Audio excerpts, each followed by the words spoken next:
Eu recebo aqui no estúdio o candidato pelo PSOL, Abel Alves. Muito boa noite, candidato. O tempo da entrevista começa a contar a partir de agora. Boa noite, Rosimara. Boa noite, telespectadores da Band Cidade, tanto aqui da capital quanto do interior. Tá certo. Segundo um estudo recente que avaliou as condições do saneamento básico em 200 países, o Brasil ocupa aí a posição de 112, mesmo sendo a sétima maior economia mundial. E o Amazonas, que está aqui no coração da Amazônia, detendo aí a maior bacia hidrográfica do mundo, né, onde há 1/5 da água doce do planeta, contribui para essa triste realidade que acaba afetando não só o meio ambiente, mas também a saúde e a educação. No caso de Manaus, é uma das capitais com a pior cobertura de rede coletora de esgoto, não chega a 20%. Por isso, muita gente usa aí as fossas ou despeja diretamente nos igarapés o esgoto doméstico. Então, com base nesses dados, eu gostaria de perguntar se o senhor tem um plano de saneamento básico para o Estado. Veja bem, Manaus ainda tem 20%. E o interior? Não tem não tem nada, saneamento nenhum.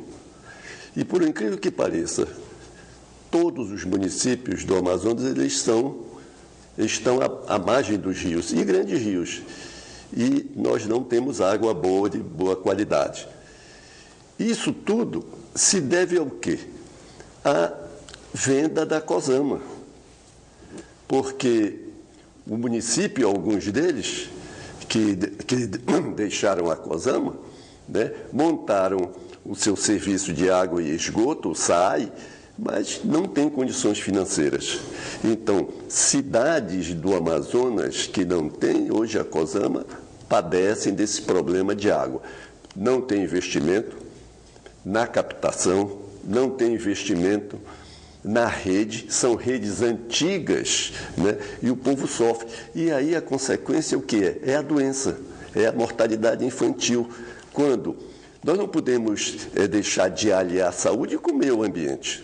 Então, o saneamento básico é fundamental.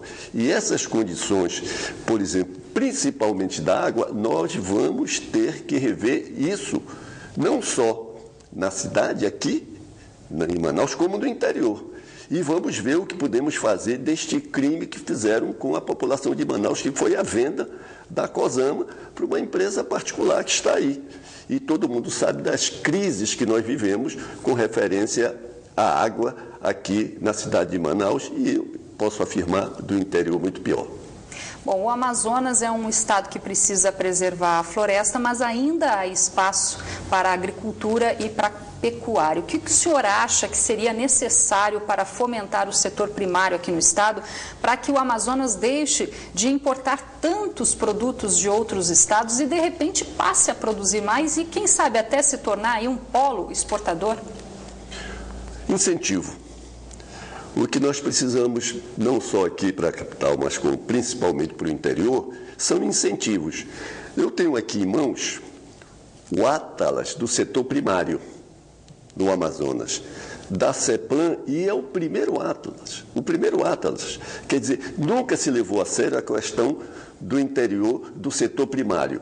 E se você for ler isso aqui, é um desastre. O interior, quem é que abastece a cidade, né, evidentemente, não tem as mínimas condições. A produção é pequena, é ínfima.